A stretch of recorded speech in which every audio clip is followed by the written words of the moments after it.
Que Dieu nous accorde sa grâce ce matin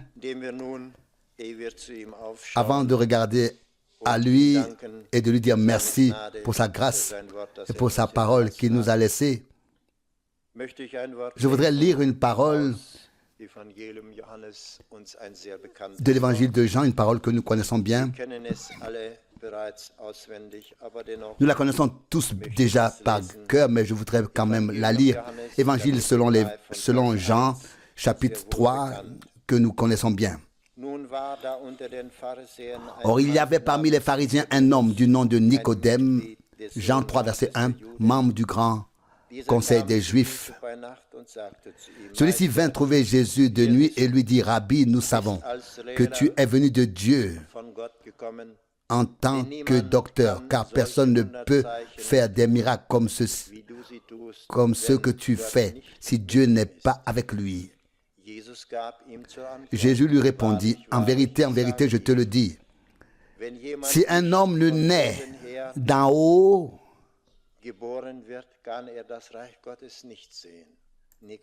il ne peut voir le royaume de Dieu. Verset 4. Nicodème lui répondit, comment un homme peut-il naître s'il est un vieillard? Peut-il entrer pour la seconde fois dans le sein de sa mère et naître?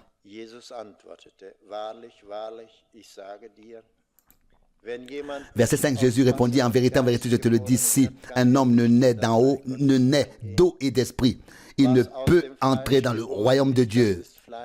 Verset 6, ce qui est né de la chair est chair et ce qui est né de l'esprit est esprit.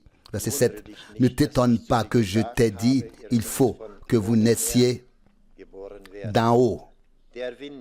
Verset 8, le vent souffle où il veut et tu entends bien son sifflement, mais tu ne sais pas d'où il vient ni où il va. Il en est de même pour quiconque est né de l'esprit. Nicodème lui répondit par cette question, comment cela est-il possible?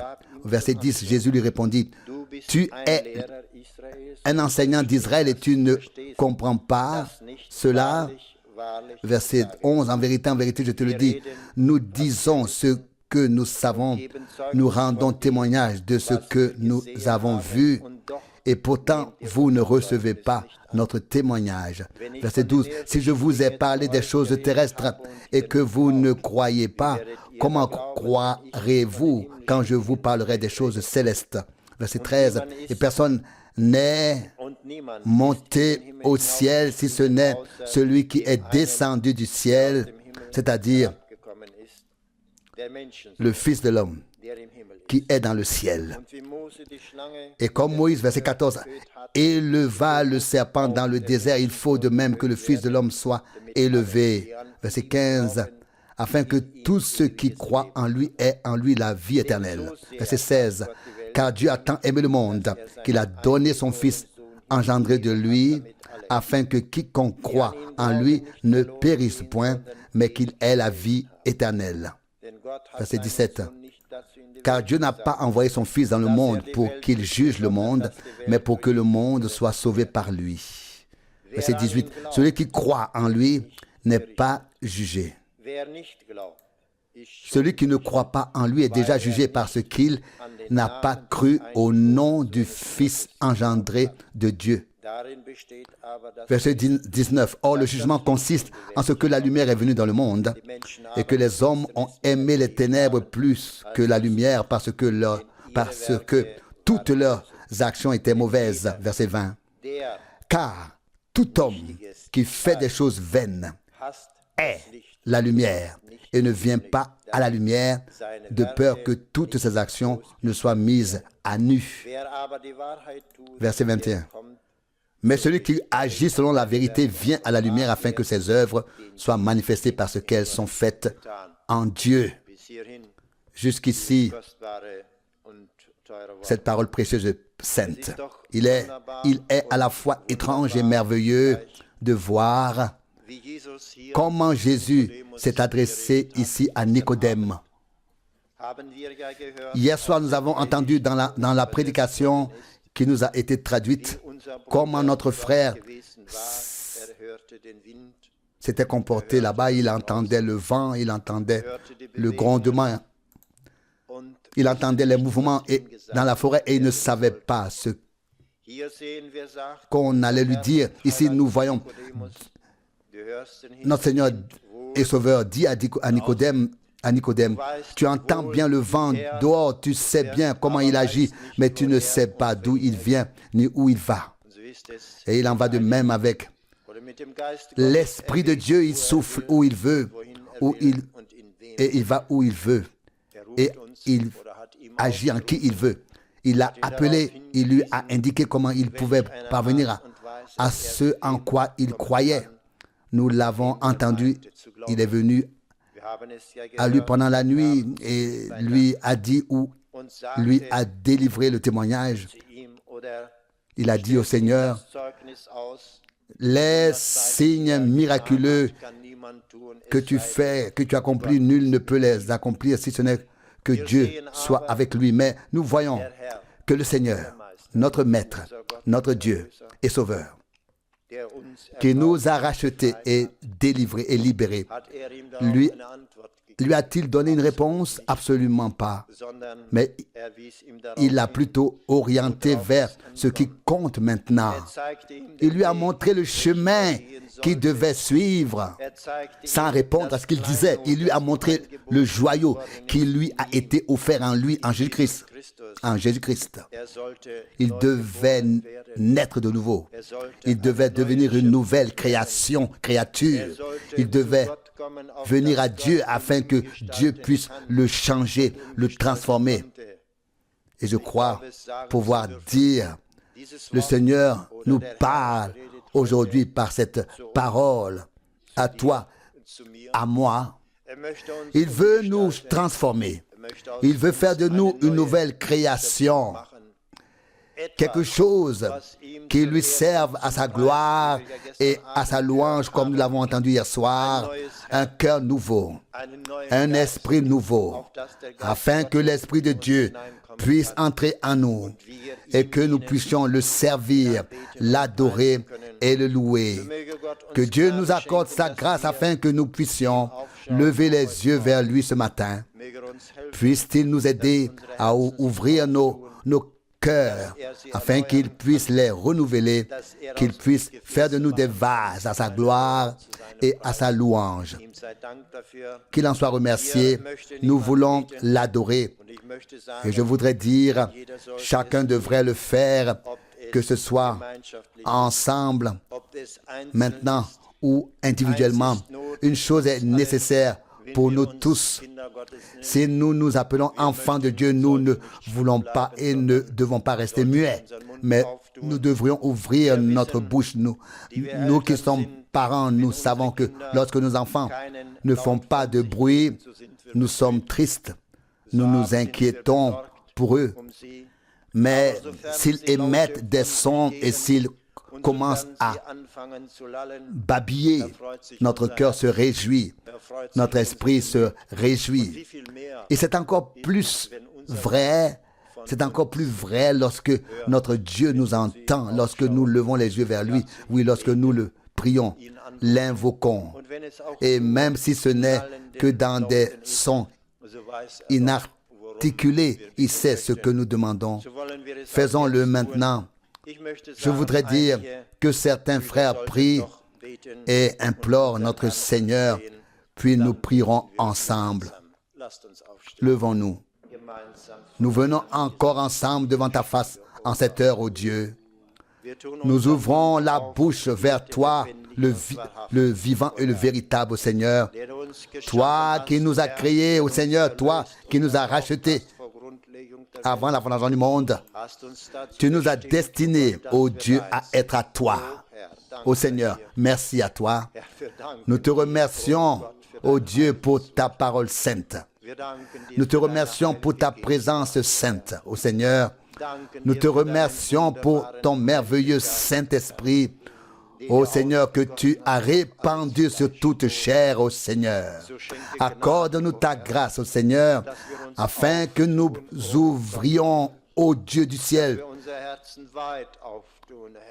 afin que nous ouvrions grand nos cœurs, ô Seigneur, afin que nous ouvrions nos bouches, afin que tu puisses les remplir, ô Seigneur, afin que nous puissions te remercier et t'adorer, ô Seigneur, pour le privilège que nous avons de pouvoir encore nous réunir afin que nous puissions te louer et t'honorer ensemble, ô Seigneur. Je te loue et je te prie, ô Dieu, prépare notre cœur, notre âme, fais tomber en nous ta semence sur un sol fertile, ô Seigneur. Quel germe, ô Seigneur, ô mon Dieu, que tout ce qui a séché, ô Seigneur, soit enlevé, ô Seigneur, pour que quelque chose de nouveau puisse germer, ô Seigneur, à ta gloire et à ta louange.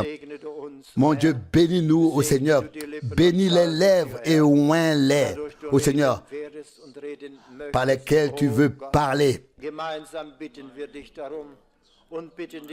par lesquels tu peux parler et tu veux parler. Oh Dieu, nous te prions ensemble et te demandons, bénis tous les peuples de la terre, oh Seigneur, tous ceux qui sont seuls, oh Seigneur, tous ceux qui se trouvent quelque part et qui te regardent. Oh Dieu du ciel, réponds-nous et accorde-nous ta grâce pour la gloire de ton nom. Amen. Amen. Nous nous asseyons. Que nous puissions entendre que ce qui nous est dit, que cela puisse être produit en nous et que nous puissions l'emporter avec nous comme une expérience. La promesse est déjà dans la parole. Et si la parole nous est donnée avec, elle nous est apportée, alors l'expérience doit y être liée. En tous les cas, aucune parole de Dieu ne reviendra à vide, sans effet. Chaque parole est une semence et cette semence divine est semée. Et Dieu accorde la grâce pour qu'elle germe et que la nouvelle vie émerge. Je vais traduire tout de suite, je viens juste de penser à la parole d'Ésaïe 42 pour nous montrer comment le Seigneur a dit, dans quel contexte il a dit qu'il annonçait et criait quelque chose de nouveau. Ésaïe 42, verset 6. Ésaïe 42, verset 6. Moi, le Seigneur, je t'ai appelé dans la justice. Je t'ai pris par la main. Je t'ai gardé. Et j'ai fait de toi l'alliance des peuples, la lumière pour les nations. Verset 7. Pour ouvrir les yeux des aveugles, pour faire sortir du cachot les prisonniers et de la prison ceux qui sont assis dans les ténèbres. Verset 8. Je suis le Seigneur, tel est mon nom. Je ne donne mon honneur à personne d'autre, ni ma gloire aux idoles. Verset 9. Les anciennes prophéties, voici qu'elles se sont accomplies et je fais connaître maintenant des choses nouvelles avant qu'elles ne germent. Je vous les fais entendre. Verset 10. Chantez au Seigneur un cantique nouveau. Chantez ses louanges aux extrémités de la terre.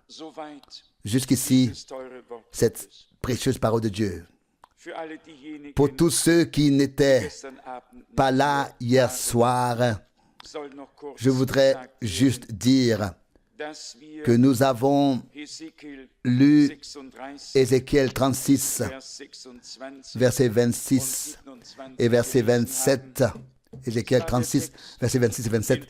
C'était le texte sur lequel frère Branham a basé sa prédication. Je le lis encore une fois. Et je vous donnerai un cœur nouveau. Et je mettrai en vous un esprit nouveau. J'ôterai de votre corps le cœur de pierre et je vous donnerai un cœur de chair. Verset 27. Je mettrai mon esprit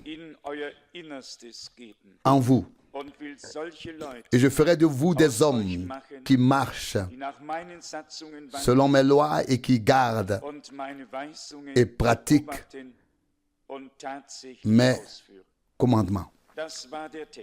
Voici le texte. Dieu veut faire de nous des hommes avec un cœur nouveau, une vie nouvelle, un esprit nouveau, par grâce. Et le Seigneur dit, Apocalypse 21, 5, voici je fais toutes choses nouvelles. Il dit, je crée quelque chose de nouveau. Les prophéties antérieures sont accomplies. Maintenant, je fais connaître des choses nouvelles. Quand il fait connaître des choses nouvelles, nous pouvons lui chanter un nouveau cantique. D'un côté, il y a encore un très court passage que je ne peux malheureusement pas traduire maintenant pour ne pas avoir à changer de chaîne. Mais là, frère Branham fait référence à la création et dit que l'Esprit de Dieu planait avec chaleur comme en couvant sur les profondeurs, non seulement en soufflant comme un vent, mais en rayonnant de la chaleur pour pouvoir produire quelque chose. Et il a développé cette pensée en disant que c'est seulement là où l'Esprit de Dieu peut vraiment être et que le feu de Dieu, la chaleur de Dieu peuvent vraiment être. C'est seulement là que la nouvelle vie peut naître. Et c'est exactement ce dont nous avons tous besoin. Si l'œuvre doit être complète, profonde, entière et exister et subsister devant Dieu, alors elle doit avoir été accomplie et produite par l'Esprit de Dieu. Tout ce que nous pouvons faire nous-mêmes n'existe même pas, encore devant nous ou les autres, encore moins devant Dieu. Cela doit être l'œuvre de Dieu. Cela doit avoir été opéré par Dieu. Il a fait la promesse dans Ézéchiel 36, verset 26. « Je vous donnerai un cœur nouveau et je mettrai en vous un esprit nouveau.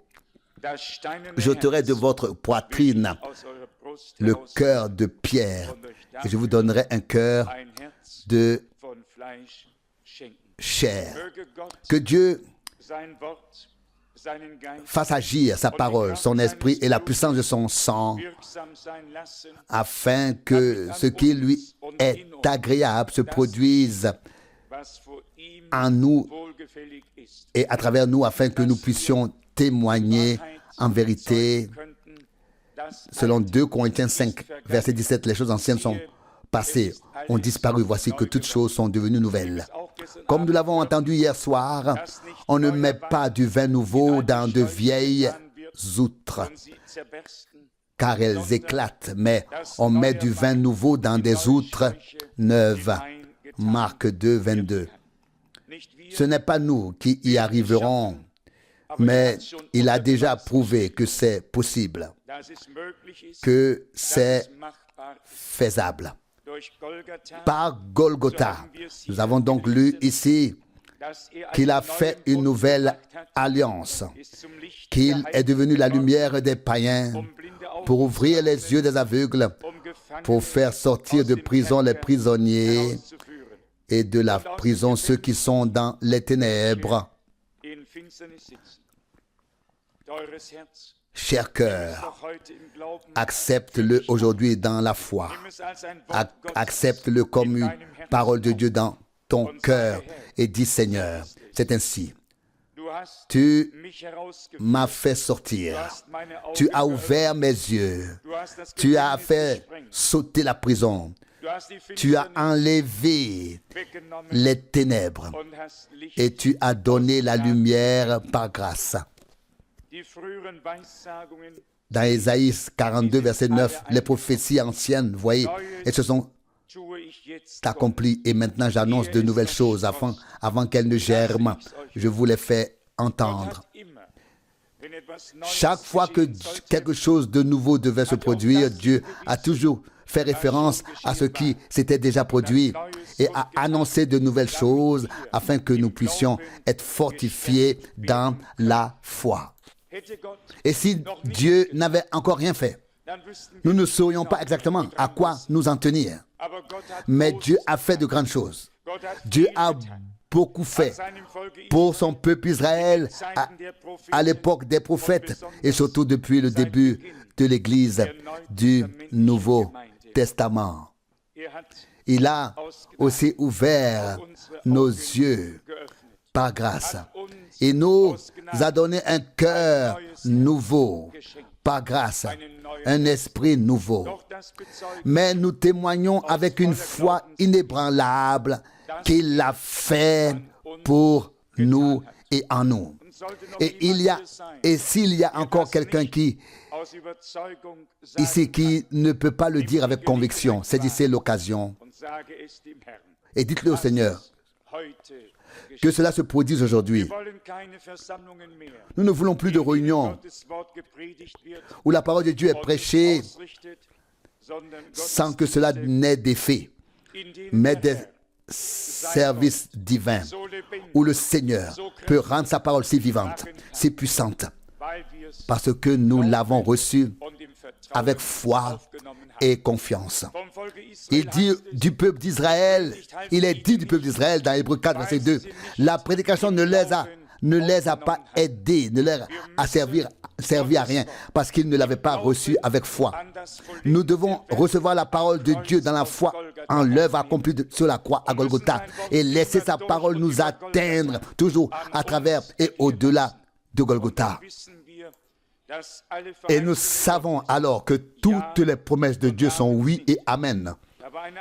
Il y a un autre passage que le Seigneur a utilisé pour commencer son ministère dans Luc 4, verset 18.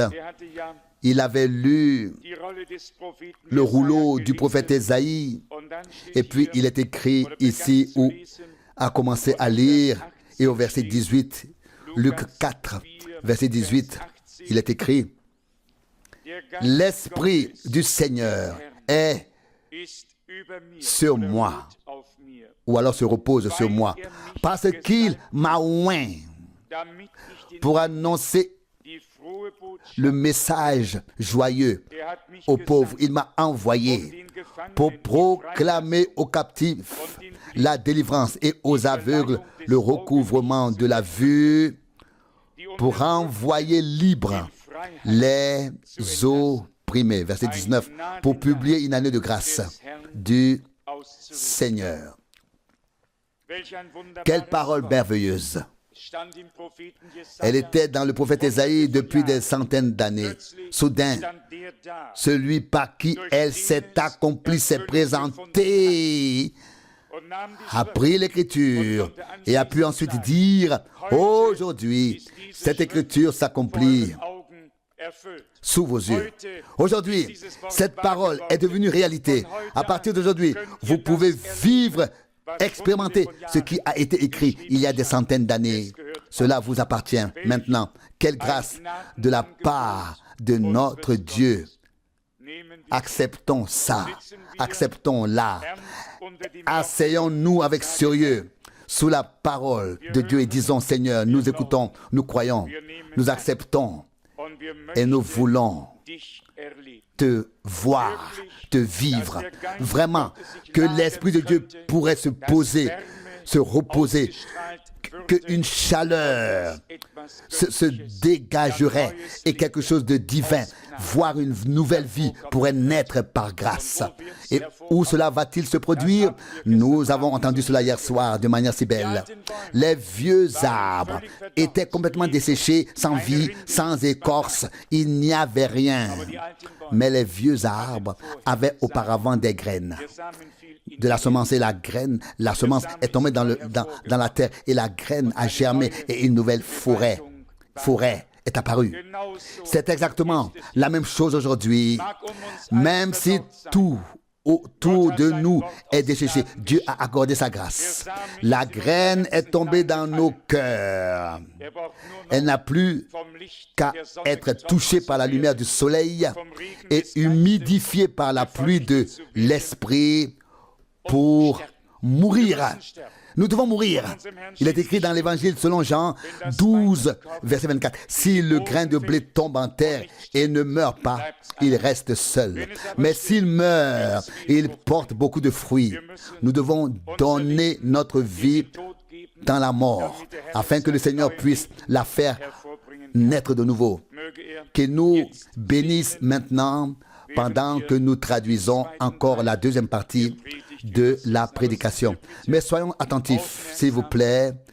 Recevons la parole de Dieu, acceptons et disons-lui, ô Seigneur, tu nous as réunis parce que tu as un plan pour nous.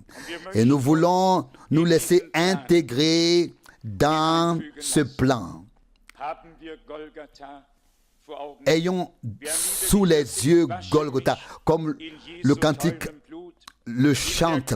Lave-moi dans le précieux sang de Jésus, dans la grâce du flot purificateur. Seigneur, c'est à toi seul que je veux consacrer ma vie, maintenant et éternellement. Elle t'appartient. Que nous lui ayons consacré notre vie et qu'il puisse vraiment compter sur nous.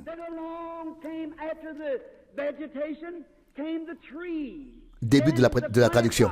Tout est sorti de la terre. Les arbres, toute la verdure est sortie de la poussière de la terre. Le Saint-Esprit a couvé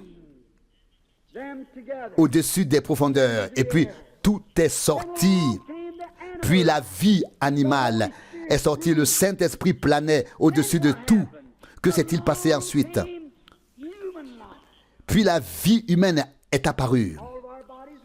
Nos corps étaient déjà tous ici ce jour-là, car nous aussi avons été pris de la poussière de la terre. Nous avons été composés des substances mortes de la terre.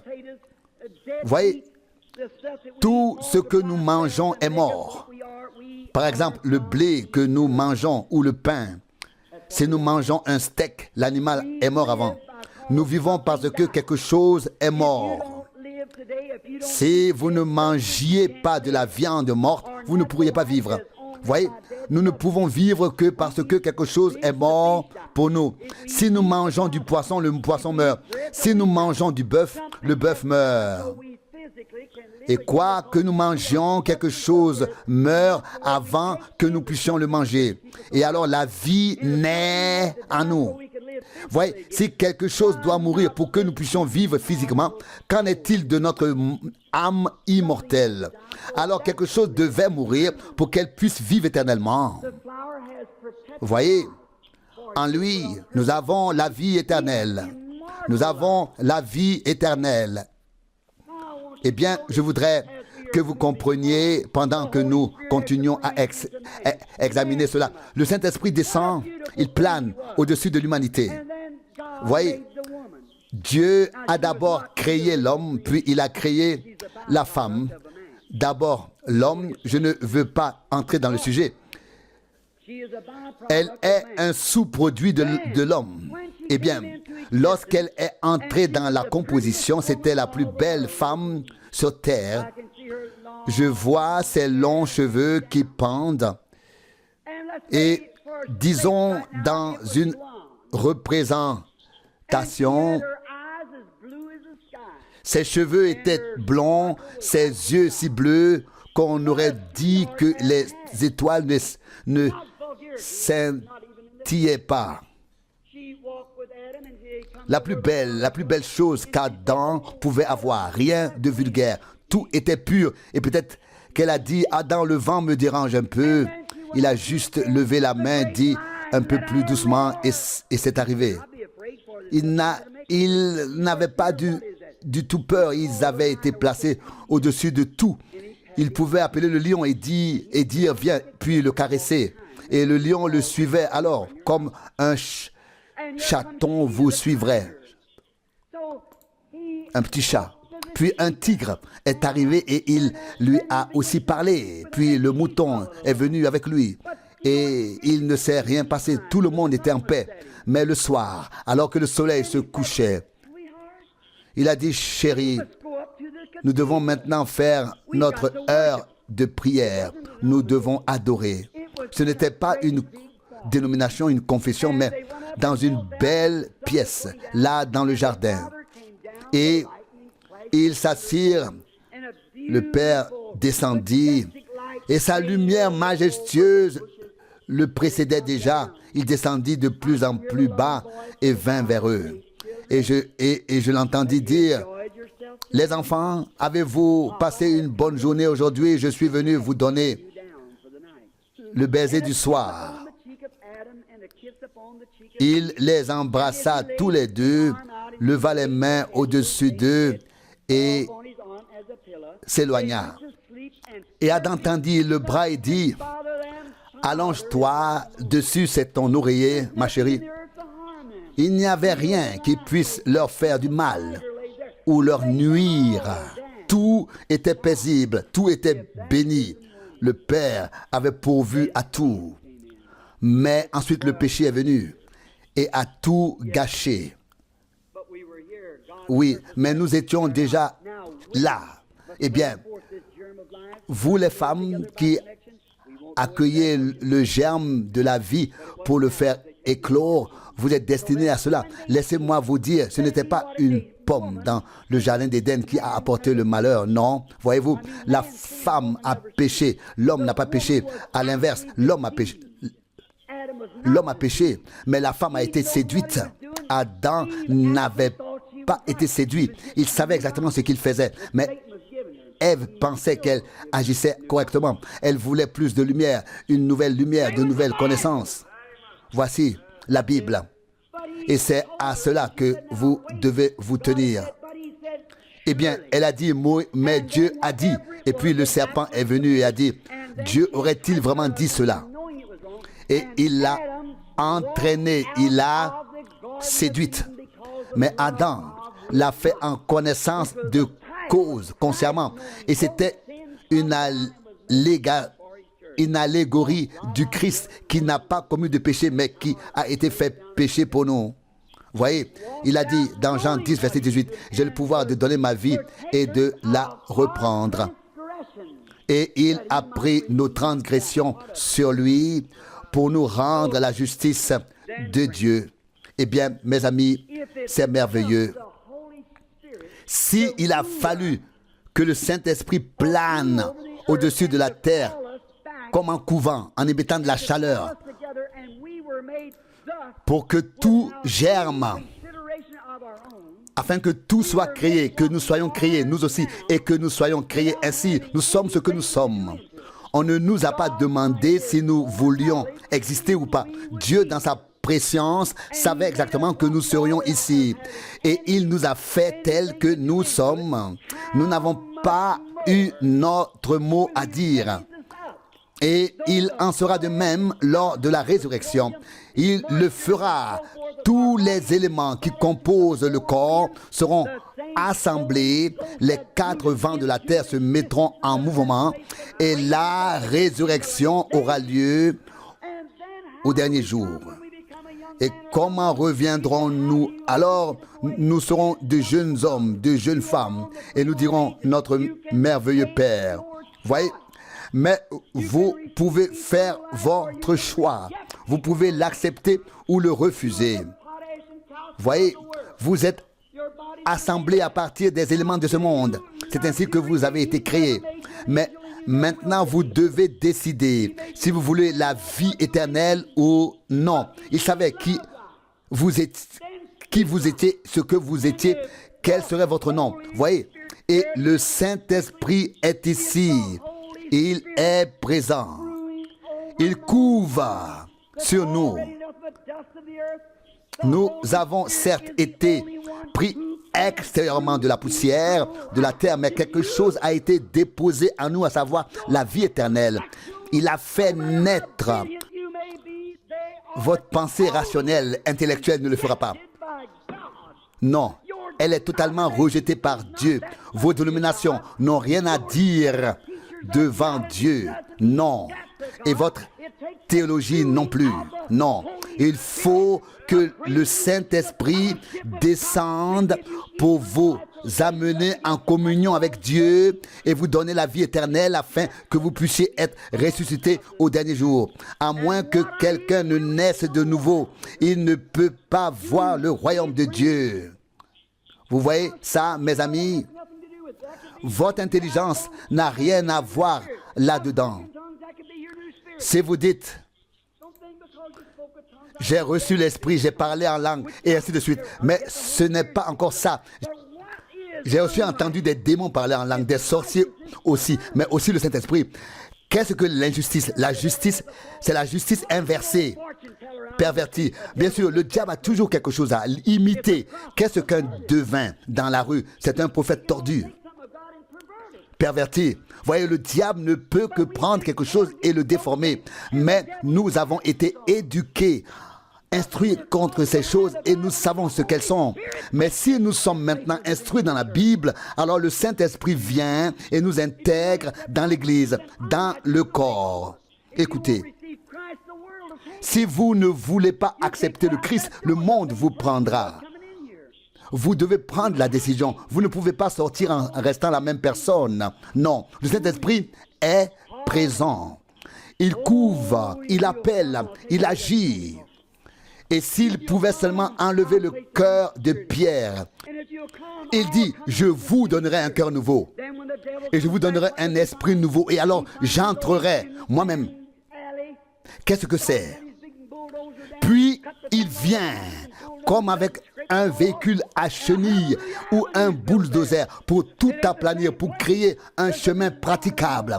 La route de l'Alléluia. Voyez, le Saint-Esprit descend ensuite. Il aplanit tout, il ordonne tout pour que vous puissiez suivre le chemin de Dieu, un cœur nouveau. C'est un nouveau lieu d'habitation, un nouvel esprit. Tout est devenu nouveau. Comment le diable peut-il alors revenir et vous reprendre? Non, c'est impossible. Il constate que Dieu a pris demeure en vous désormais. Tout est mis en ordre. Tout est nivelé, aplani. Alléluia. Amen. Oh, je me sens vraiment bien maintenant. Le Saint-Esprit descend. Il met tout en ordre. Il fait sortir tout ce qui est vieux. Y compris le diable et tout ce qui lui est attribué, et donne un cœur nouveau, une vie nouvelle. Voyez, et non seulement cela, mais il vient ensuite lui-même pour voir que la nouvelle vie peut se développer. Oh, comme c'est merveilleux. J'aimerais être 2 fois plus grand que je le suis. Maintenant, et regardez ce qu'il fait, frères et sœurs. Aujourd'hui, tant de choses sont fondées sur l'intellect. Même dans l'Assemblée pentecôtiste, sur des choses fantastiques, des émotions. Ne vous contentez pas d'imiter, alors que le ciel de la Pentecôte est plein de réalité et de vérité. L'un s'occupe de l'huile, l'autre de ceci et de cela. Ne vous laissez pas entraîner par ces choses. Depuis la Pentecôte, le ciel tout entier est rempli de choses réelles. Depuis la Pentecôte, il vous donnera un cœur nouveau, un esprit nouveau, et il déposera ensuite son esprit dans ce cœur nouveau. Inclinons la tête pour prier. La tête inclinée, les yeux fermés. Vous savez que vous avez été pris de la terre. Et si vous regardez maintenant en bas, c'est là que vous retournerez dans la poussière de la terre. Cette poussière était là lorsque la terre a été créée. Mais voyez, il y a quelque chose en vous, l'esprit, la vie.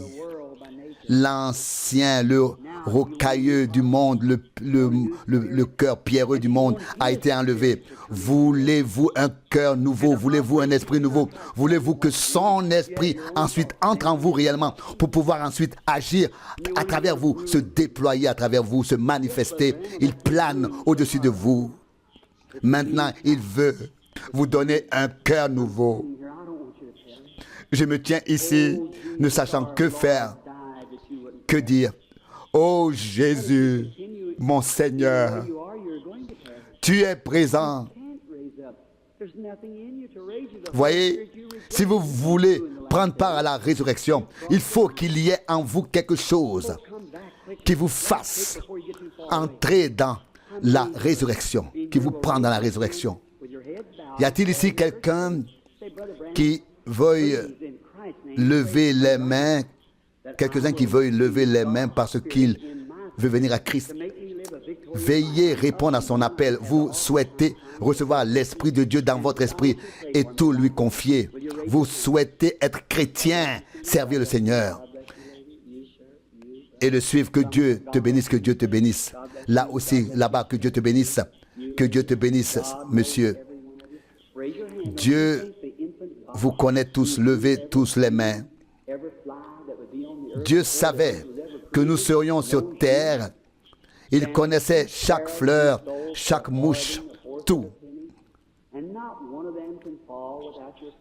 Pas même un moineau ne peut tomber sans qu'il le sache. Sans qu'il le sache. Vous dites maintenant, oh mon Dieu, voici ma main, voici mon cœur. Je fais partie de l'Église. Quelque chose m'est arrivé, mais je n'ai pas pu mener la vie que j'aurais bien aimé mener. Ça allait et ça venait, ça allait et ça venait. Seigneur, que cela change.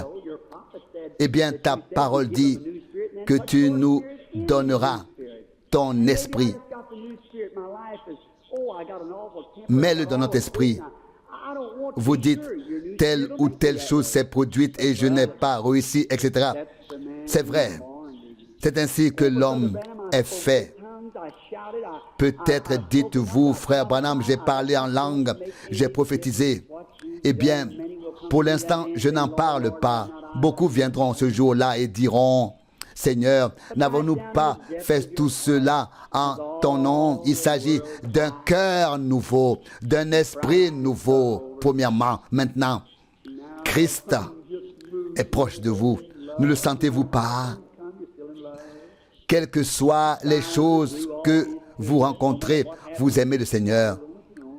Dieu est sur son trône, quoi qu'il vous soit arrivé. Peut-être que quelqu'un s'est moqué de vous, a dit du mal de vous. Quoi qu'il en soit, l'amour de Dieu est dans votre cœur. Vous ne reprochez rien à personne. Vous n'inculquez rien à personne. Si vous dites, oh, je vais lui rendre, je vais régler mes comptes avec lui, alors ce n'est pas l'Esprit Saint qui est en vous. Non. Alors il n'y a pas encore de nouveau cœur, pas de nouvelle vie. Que Dieu vous bénisse, que Dieu vous bénisse là-bas, sur la galerie. Que Dieu vous bénisse. Bien, maintenant, nous allons tous prier. Père Céleste, les tempêtes soufflent dehors. Pourquoi ai-je dit oui quand on m'a demandé de venir? Peut-être que c'était ta grande œuvre. Oui, je sais, c'était ton œuvre. Le message était si saccadé. Quoi qu'il te demande, donne-le leur. Dieu, mon Père, je prie avec toute la sincérité dans mon cœur. Prends chaque maladie, prends tout ce qui opprime les hommes, enlève-le leur, qu'ils soient libres, qu'ils soient bénis et que le Saint-Esprit vienne en eux et puisse cette partie de leur âme, cette partie de leur cœur que tu as gardé pour toi, être comblé, être rempli, qu'ils puissent y recevoir toute ta parole là dans leur cœur avec une nouvelle espérance, une nouvelle foi, une nouvelle puissance. Seigneur, que ta vie qui est en eux puisse se manifester, puisse pénétrer. Seigneur, je te demande d'être avec les frères, avec frère Joseph, avec tous les autres frères au service. Sois avec eux. Bénis-les lors du prochain service divin.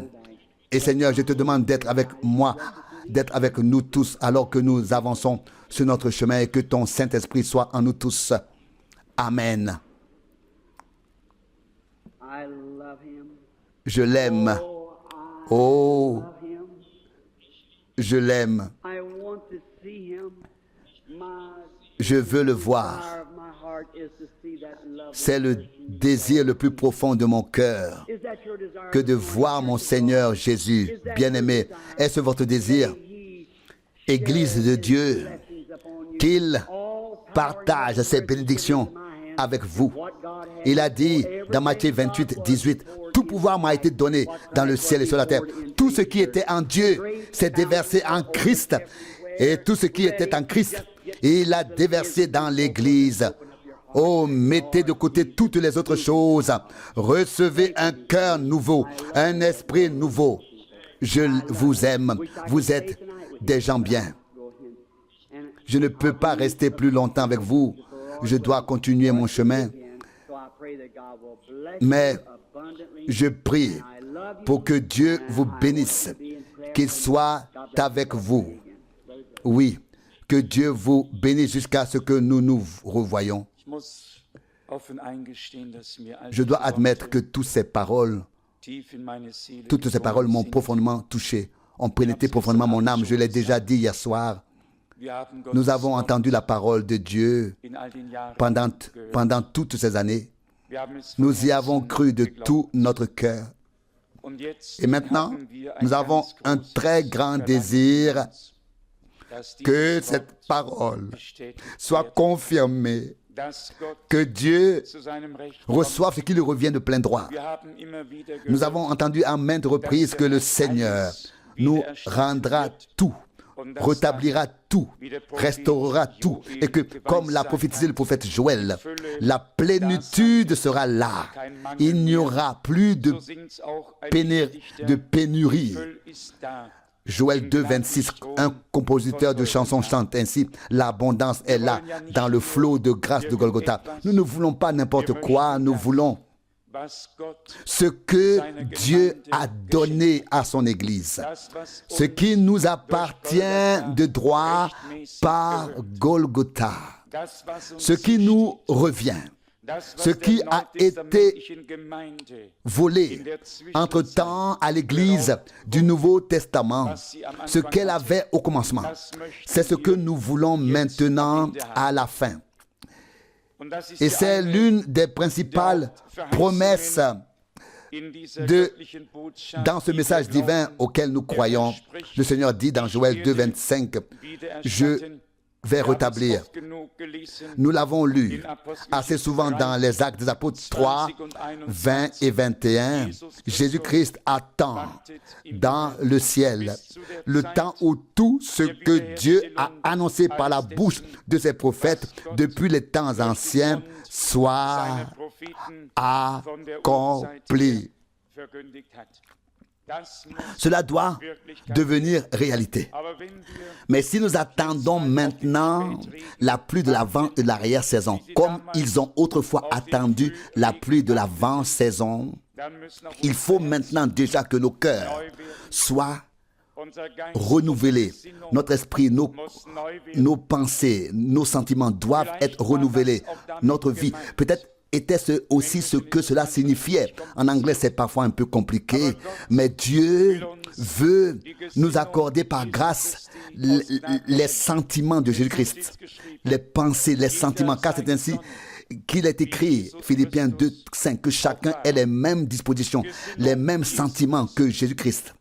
L'état d'esprit, les sentiments, les pensées de Jésus-Christ, une vie nouvelle, un cœur nouveau, et ensuite être revêtu de la puissance d'en haut, de sorte que c'est la puissance de Dieu qui peut agir à travers nous. Paul se vantait se glorifiait même de ses faiblesses et voulait ainsi souligner que ce n'était pas lui qui avait fait quelque chose, comme si la puissance qui a été manifestée venait de nous, comme le disaient les apôtres, mais qu'elle appartenait au Seigneur et qu'elle ne s'était manifestée et révélée qu'à travers nous qui croyons. 2 Corinthiens 12, 9. Il y a un passage qui concerne le cœur dans le livre du prophète Ézéchiel. Cela vaut la peine d'y réfléchir. C'est dans le chapitre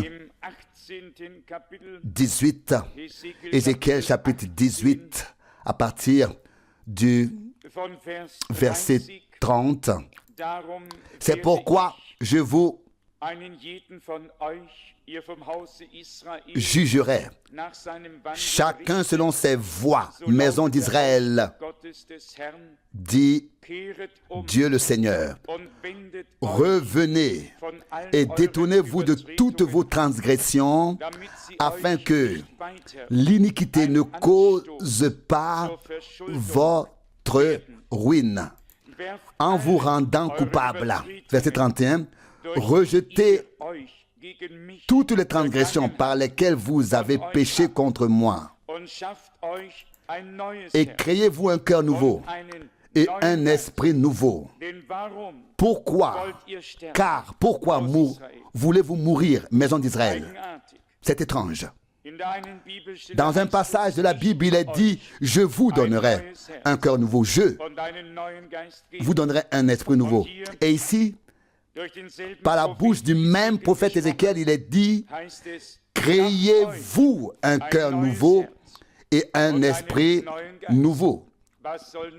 Que doit-il se passer maintenant? Devons-nous y arriver? Devons-nous le créer? Y arrivera-t-il? Doit-il le créer? Comment cela va-t-il se passer? C'est très simple. Pour qu'il puisse y parvenir, pour qu'il puisse le créer, nous devons être prêts, nous d'abord, à nous défaire de tout ce qui appartient à notre ancienne vie et à notre ancienne nature. Et alors un nouveau cœur viendra. Alors l'ancien sera passé, disparaîtra, sera révolu. Et lorsque l'ancien aura disparu, tout sera automatiquement nouveau, car l'ancien ne fait que nous gêner. Il est dit ici, verset 30, « Répentez-vous et détournez-vous de toutes vos transgressions, afin qu'ils ne deviennent plus un motif de culpabilité pour vous. » Donc, une conversion à Dieu, un détournement de tout ce qui ne peut subsister devant lui, tout doit être retiré de notre cœur, d'où viennent toutes les mauvaises pensées avant qu'elles ne se transforment en actes. Tout doit être retiré de notre cœur. J'ai récemment parlé à un jeune homme et je lui ai dit, j'ai l'impression de me mettre en travers du chemin des autres et je préférerais être une bénédiction. Il m'a regardé et il m'a dit, écoute, tu te mets en travers du chemin de personne. Et puis il a ajouté, je me mets moi-même en travers de mon chemin et tout au plus tu te mets en travers de ton chemin. Chacun représente un obstacle à soi-même, se met en travers de son propre chemin et c'est peut-être le cas pour nous tous. Nous aimerions parfois voir les autres et peut-être aussi leur faire porter le chapeau, mais nous sommes face à Dieu. Et si notre propre vie de foi ne progresse pas, ce n'est pas à cause de quelqu'un d'autre. C'est à cause de moi et personne d'autre. À cause de ce qui me fait obstacle et à cause de ce qui te fait obstacle.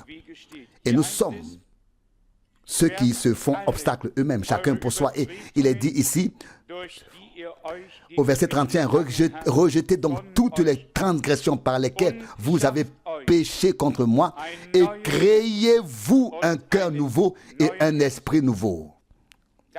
C'est la condition préalable pour que Dieu puisse créer cela en nous.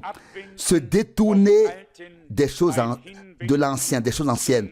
Se tourner vers le nouveau par la grâce de Dieu. Et cela doit être une décision du cœur que nous prenons. Et cette décision du cœur, nous ne pouvions pas la prendre nous-mêmes et nous ne l'avons pas prise de nous-mêmes. La foi est entrée en nous pendant la prédication, sous son écoute, et nous avons compris que nous ne pouvons que nous tourner vers le Seigneur, mais que c'est lui qui doit faire le reste en nous. Mais la volonté doit être mise en nous, le vouloir. Et là aussi, il fait les deux. Il accorde le vouloir et aussi le faire, afin qu'à la fin, personne ne puisse se glorifier et dire « Oh, j'ai réussi ». Mais que celui qui veut se glorifie du Seigneur. Mais ce sont les deux passages bibliques qui vont absolument ensemble. rejetez loin de vous toutes les transgressions par lesquelles vous avez péché contre moi, et créez-vous un cœur nouveau et un esprit nouveau. Car pourquoi voulez-vous mourir, maison d'Israël? Ézéchiel 38, 31. Pardon, Ézéchiel 18, 31. Pourquoi veux-tu mourir, Église? Le Seigneur est vivant et il est vivant pour nous donner une nouvelle vie. Il marche au milieu des 7 chandeliers d'or. Nous devrions être fortifiés et réconfortés par toutes ces paroles, car chaque parole que Dieu nous adresse a un sens, un but, un objectif, et ne doit pas revenir à vide, sans effet, mais doit accomplir ce pourquoi il l'a envoyé. Le dernier verset du chapitre 18 d'Ézéchiel dit, Ézéchiel 18, verset 32, « Je ne prends aucun plaisir à la mort de celui qui doit mourir, déclare le Seigneur. Dieu, convertissez-vous donc et vous vivrez. » Une conversion biblique entraînera une nouvelle vie divine. Ce sera un retour complet et sincère vers Dieu par Jésus-Christ, notre Seigneur. Notre Seigneur. Et si nous nous tournons vers lui de tout notre cœur, alors il se laissera trouver. Car il est écrit, celui qui cherche trouve. Et aussi, ça c'est Matthieu 7, 8 et Jérémie 29, 13. Et si vous me cherchez de tout votre cœur, je me laisserai trouver par vous. Se tourner entièrement vers Dieu, se convertir complètement à lui de cette manière, une conversion biblique. Laissez l'ancienne, laissez les choses anciennes derrière nous et diriger nos regards vers Jésus-Christ qui fait toutes choses nouvelles, y compris dans ta vie.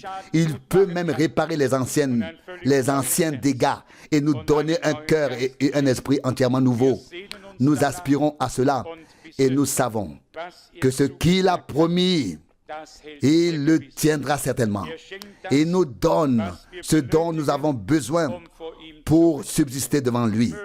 Puisse Dieu créer une telle atmosphère, une atmosphère spirituelle, une atmosphère dans laquelle nous nous sentons bien, dans laquelle Dieu peut faire quelque chose, peut produire quelque chose. Ni toi, ni moi, mais nous nous consacrons à lui, nous venons à lui, nous nous remettons à lui. Il fera le reste par grâce. Un cœur nouveau, une vie nouvelle, un esprit nouveau.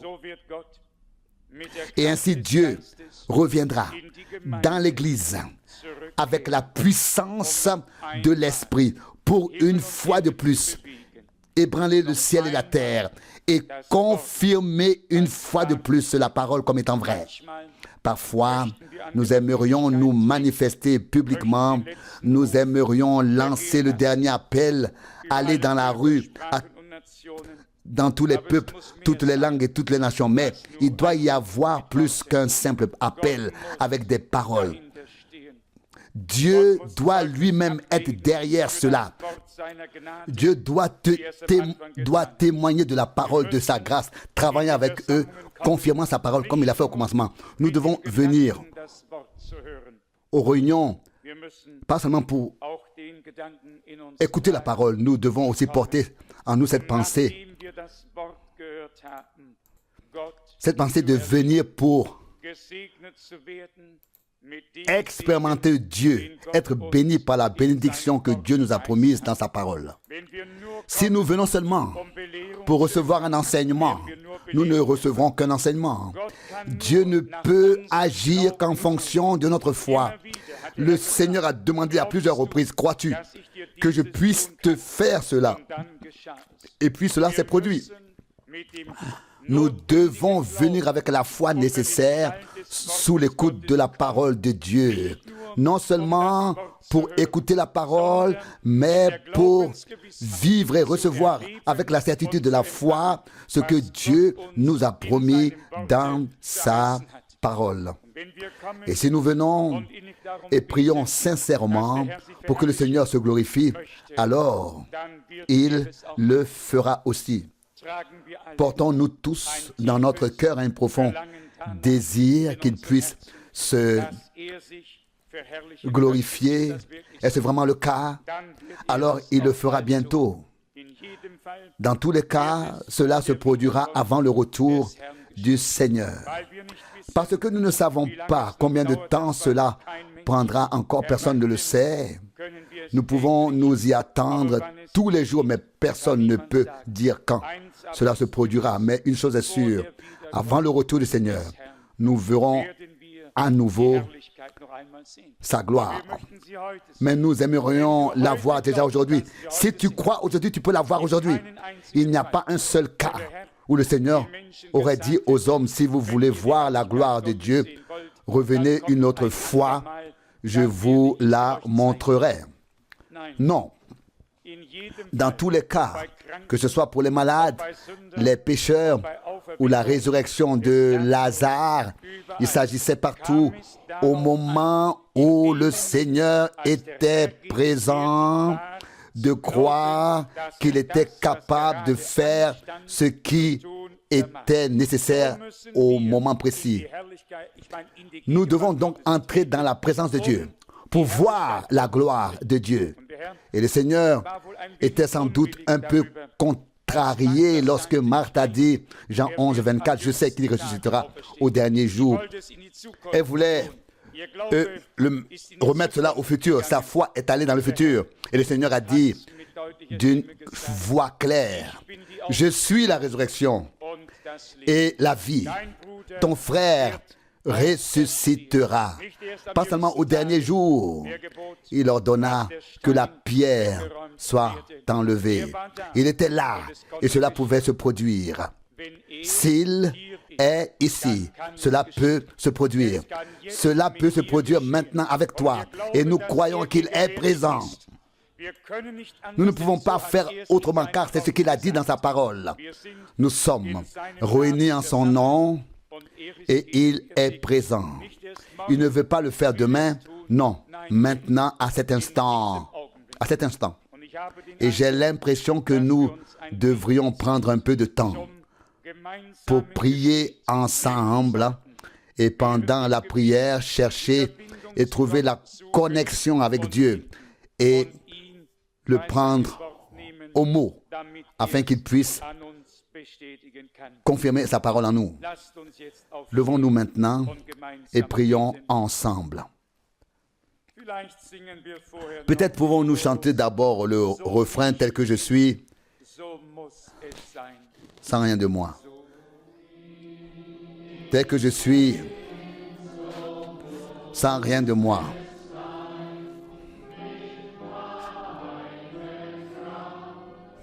Sinon ton sang versé pour moi.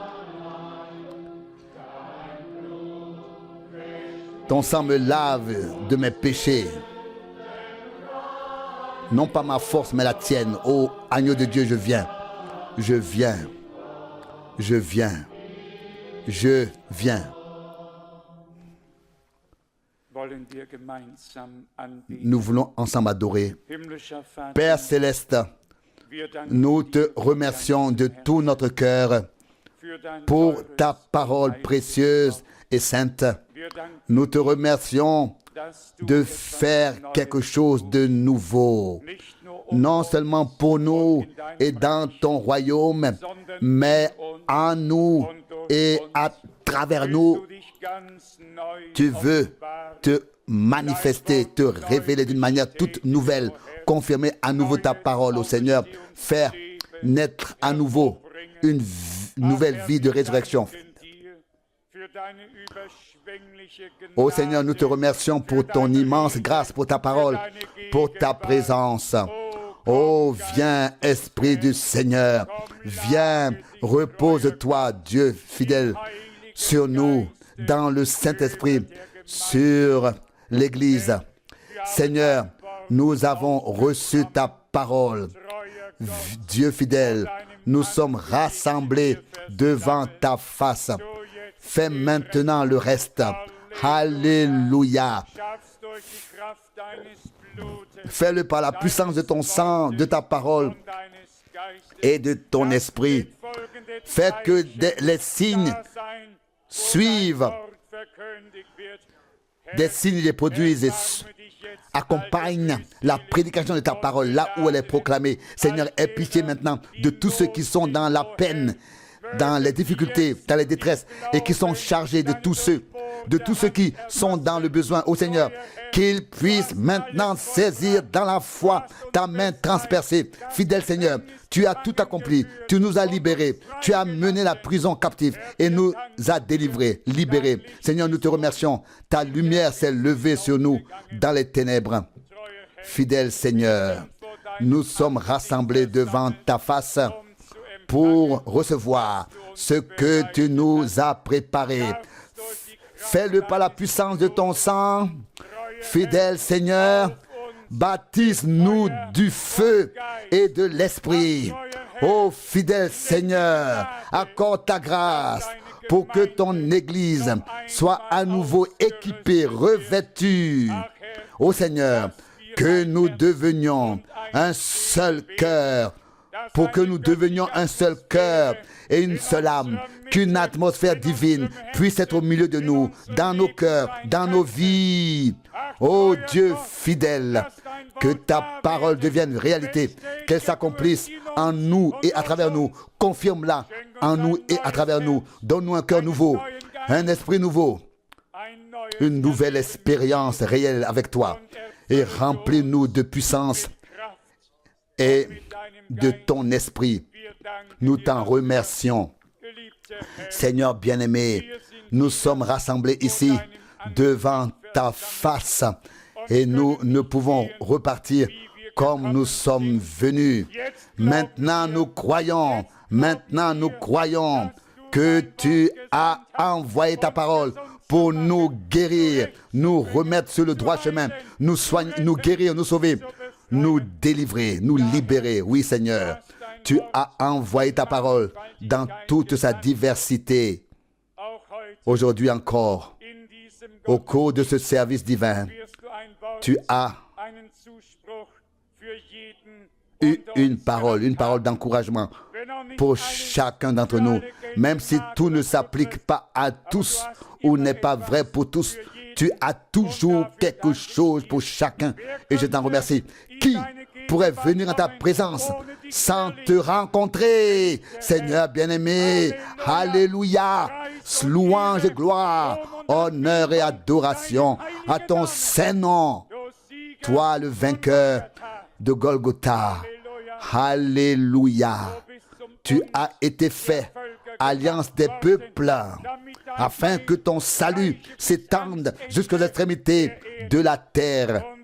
Et l'Esprit de Dieu, le Seigneur, s'est reposé sur toi afin que le bon message de joie puisse être apporté. Seigneur, bien-aimé, que le même Esprit de Dieu repose sur nous afin que nous puissions apporter le même message, l'évangile de Jésus-Christ,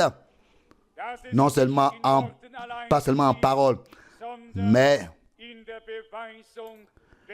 dans la preuve et la démonstration de la présence de l'Esprit et de la puissance. Seigneur, tu regardes maintenant la foule et tu demandes, peux-tu croire? Peux-tu croire que j'ai déjà fait en sorte que cela t'arrive? Peux-tu croire que tout a été préparé? Oh Seigneur, nous te remercions ensemble. Puisse maintenant régner dans notre salle une atmosphère de foi sainte. Nous te croyons pas n'importe quoi. Nous ne croyons pas n'importe quoi. Nous te croyons. Nous croyons ta parole. Nous croyons tes promesses. Seigneur bien-aimé, et nous verrons qu'elles se réaliseront. Loué et glorifié soit ton nom merveilleux et saint. Alléluia. Alléluia. Alléluia. Oh, remerciez le Seigneur. Louez son nom, car il est présent. Agissant par sa parole, efficace par son esprit, dans la foule rachetée par le sang, pour faire naître de nouveaux cœurs, pour créer une nouvelle vie. Alléluia. Afin que nous puissions alors chanter un nouveau cantique. Dieu fidèle, que l'adoration et l'honneur te soient rendus pour toute l'éternité. Alléluia.